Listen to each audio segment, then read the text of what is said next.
Good morning, welcome back to Aliyah Yomi. Today we're going to be learning Bechukosai Shlishi, the third Aliyah in Parshas Bechukosai. This is a heavy Aliyah. It contains mostly the curses. It actually starts off with a few psukim at the beginning that refer to the blessings, the end of the blessings, and then it goes straight into the curses. The Aliyah runs from Perek Chavov, Pasuk Yud, all the way to Perek Chavov, Pasuk Mem Vov. So we're talking about 36 psukim, a very long parsha, which is a very long section in the Torah, and it's actually usually read once you start the curses in an undertone because it's a very sad time. It's describing if Bnei Israel don't listen. So let's start at the beginning. The beginning talks about the remaining blessings, that if people follow in the ways of Hashem, they'll have their old food it will be so plentiful, and the new food will be so plentiful. They have to take out the old food to replace it with the new food. They will have the establishment of Hashem's Mishkan. Hashem says, I'll place my dwelling among you, I'll never revulse you, and I'm going to walk with you, and I'm going to be with your God, you'll be my nation. That's what the end of this. I'll break the yokes of your servitude, and I will bring you up in a standing position. Very beautiful descriptions. But then we have if you don't listen to all these things, if you despise my statutes and you revulse my laws, then says HaKadosh Baruch Hu, I'm going to have to do this to you as well. And there's a whole list of very terrible things that are listed in this aliyah. There's the plagues and diseases that are sent upon Israel. Then there are going to be how Hashem will send the enemies against you, and your enemies will chase you, and you will flee even when they're not chasing you anymore. You'll be paranoid. I'll break your pride, HaKadosh Baruch Hu says. I'll make sure that the skies no longer give forth any rain, and your land never has any dew upon it. And you'll spend all your time invested in trying to bring out fruit of the land, and at the end of the day, it won't work. The land will not give it. And if you carry, Hashem says, if you go with me in a happenstance way, and then I'm going to add 7. I'm going to give you sevenfold in terms of punishments. And we hear all the terrible things about the wild animals which are going to enter the land, and we're going to hear about the cherev kemes nekambris, and the sword that'll come through your land, and you'll be trapped in sieges in your land, and you're going to be limited in food. There'll be 10 women using one oven to bake their bread, and you're going to be selling bread and food based on the mishkal, based on the measurements. It's terrible things. And at each stage there are different. There's the returning refrain, which is, if you don't listen to me, then I'm going to add more. If you're going to keep going vicarious with me in a happenstance way, you look at me in a happenstance way, I'm going to carry on doing these things to you. So HaKadosh Baruch Hu describes how he's going to destroy the idol worship areas that Israel has been used. I'm going to destroy and make the land desolate, and the land will then get back its Shabbos, that all the Shabbos Seha, all the days of its Shemitah that were not observed as well, will be returned and brought back to it. People will perish. People will fall over each other. There won't ever even be anybody who is chasing you. And the nisharim b'chem, the remainders will be sent into Galus, will be sold as slaves into all different kinds of terrible places, and I will bring my anger upon you. And at the end of the aliyah, Hashem says,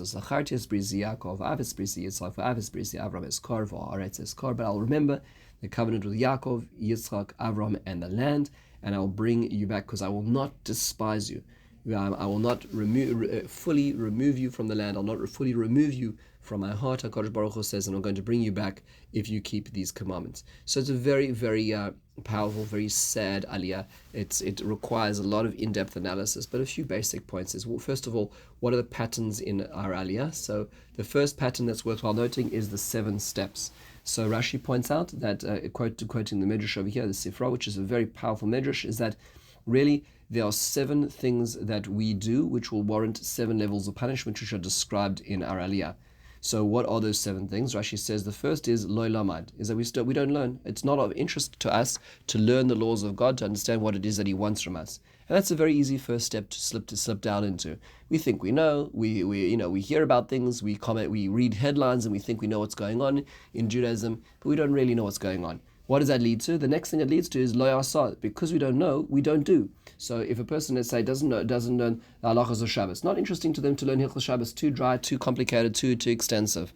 then ultimately they're going to end up making mistakes, because in the end of the day, if you don't know what to do, you're going to not do the right thing.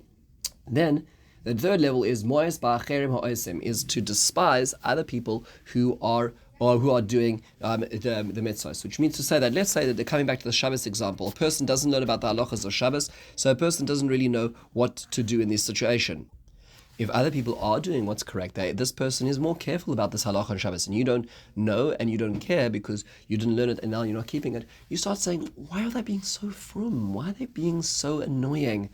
Then that leads to sonei chachamim. A person hates the teachers, the wise people, because you know why it is? It's because it's because of those rabbis, those teachers. They're making everybody go meshuggah about all these things. Why? Where did it come from?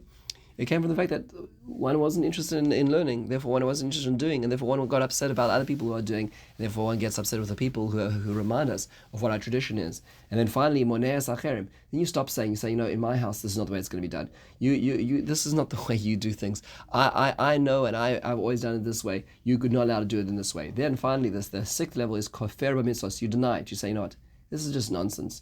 I know what Judaism is. This is the way we always used to do it. This is not a part of the mitzvahs. This particular aspect of Shabbos, that's not what we do. And finally, kafir ba'ikar, and that leads to finally denying, well, if that's what Hashem really wants, that's really that's not my cup of tea. That's not how it works. Rashi says that these are 7 levels of how a person gets to it. It all just starts from a lack of learning, a lack of awareness, which leads to a lack of doing, and then ultimately all these 7 steps of development.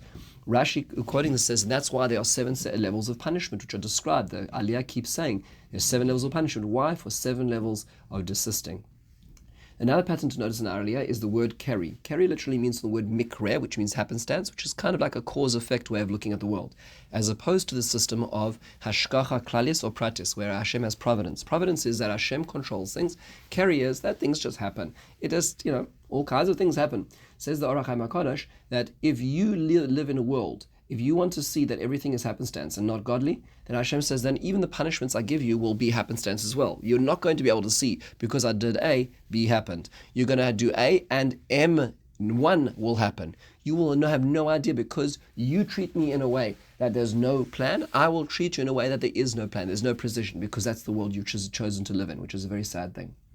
Another pattern to notice in Aliyah is the missed Shemittos. Rashi does an incredibly long cheshbon, and the Ramban disagrees and has his own cheshbon about how, if we match the years of the Golus, of the exile, of Bavel, how many of those 70 years, and how does that match up to the years that Shemitah was not kept? All the time that Israel was living in the land of Israel was not properly kept.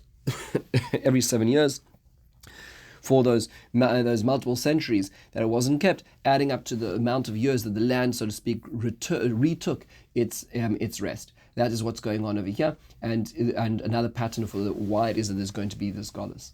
Now, the question is, isn't that like a big price? I mean, Shemitah is a very important mitzvah, and we learned about it in Bahar extensively, the notion of shvius, of leaving the land fallow. But does that do what demands Golus? So it's interesting. So there's a very interesting observation made by Rav Yaakov Chai Zrihan, was based in Taverius. Is a very interesting observation, and that is the following: is that there's 2 modalities in which Hashem can express Himself in the world. Number one is it can be through us acting in an upright and clear manner, and we show those around us how much God is involved in our lives. So, case in point would be Shemitah or Shvius. A person is a farmer, and there's no logical reason why they should not farm on the 7th year and desist and not get profit after all the investment, but yet they do, and yet there still is blessing. And a person who lives in that way is an expression of Kiddush Hashem in the world in the most remarkable way. But let's say a person chooses not to embrace that system, and a person says, "No, that's not. I'm quite happy being in control all the time. I don't like this idea of stepping back." So if that model doesn't work, then HaKadosh Baruch Hu says, "Well, I'll give you another way to express Kiddush Hashem in the world, and that is you're going to be in exile, and I'm going to send you out into the nations, and you're going to still continue to exist, even though every other minority, which is put into different cultures and nations and lands, without a centralized sovereign base, all completely assimilated and disappeared." That'll be the Kiddush Hashem. So there's 2 modalities: in the land, while expressing Hashem, or out of the land, perhaps is expressing Hashem in the Jewish history itself. Those are 2 models, and these 2 models, in fact, are based on our choice. And that's what is being told to us in our Aliyah, is we can choose to serve Hashem in the land and be a Kiddush Hashem in that respect, or if we choose not to, then ultimately we may be a Kiddush Hashem, but by the negative, by not being destroyed as well. Mark Twain says of the Jews in a very, very famous comment, he talks about the improbability, he talks about how how few Jews there really are in the world. And he says, to quote, his contributions to the world's list of great names, literature, science, art, music, finance, medicine, and abstruse learning are very out of proportion to the weakness of his numbers. He has made a marvelous fight in the world in all ages, and has done it with his hands tied behind him. He could be vain of himself and be excused for it. The Egyptians, the Babylonians, and the Persians rose, filled the planet with sound and splendor, then faded to dream strife and passed away. The Greeks and the Romans followed and made vast noise, and they were gone. And other people sprung up and held their torch high for a time, but it burnt out. And they sit in twilight now and have vanished. The Jew saw them all, survived them all, and is now what he always was, exhibiting no decadence, no infirmities of age, no weakening of his parts, no slowing of his energies, no dulling of his alert but aggressive mind. All things are mortal but the Jews, all other forces pass, but he remains. What is the secret of his immortality? This was written in 1897. And yes, that is one form of Kiddush Hashem, but that we'll call it is Model 2. Model 1 is when we're doing it in the land, and we don't have to display that we don't disappear. That is Model 1. That's what we'll call the Shvius model, the Shemitah model, without having to go into the exile model. Now, the Ramban does point out that there actually is a blessing hidden over here, which is that the Torah says, that your enemies will be desolate upon the land. And that is that even though we were not true and chaste to the land will remain true to us. And that is, even when the nation of Israel will get kicked out of the land, it will remain desolate despite all the efforts of anybody to cultivate it until the nation of Israel returns. And remarkably, this has been historically true for 2,000 years. The land has been very much a desolate land. If you read Mark Twain's description of visiting the Holy Land in the mid 1800s, and he describes how desolate the land was. And yet, when the Yeshiva Chadash, when Jews started returning en masse, the end of the 1800s and through the 20th century, at that point in time, the land has now had an incredible resurgence of greenery, agricultural export to the degree which has been unparalleled in world history. That is part of the blessing in the curse, which is in our Aliyah as well. Finally, one last question in our Aliyah is, or two last questions is, why are the curses in Bechukosai and in Kisavo? Why are there two sets of curses? The Ramban says famously that the curses in Parshas Bechukosai are referring to the curses of the Bayis Rishon, of the first Beis Hamikdash. The curses in Kisavo are referring to the curses in the second Bayis, which is why in our Aliyah, which is referring to Bayis Rishon, according to the Ramban, they are shorter than those found in Kisavo, and there's a very distinct end, like the end of the Golus Rishon in Bavel and Pras and Persia. However, when it comes to the other ones, in Kisava, it's extensive and there's no specific hard line ending, which is described as well, which is why it reflects these two stages in Jewish history, two different parashas to express that as well.